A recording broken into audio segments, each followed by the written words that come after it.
Infirmity is physical or mental weakness or ailment, a lack of strength. All of us feel weak at times, and in our life we all move from the weakness of a small child to the weakness of an old person. Weakness and infirmity make part of human life.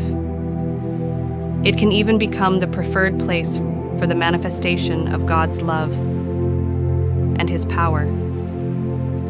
Let us pray that through the sacrament of the anointing of the sick, we may receive the strength of the Lord and increasingly become a visible sign of compassion and hope.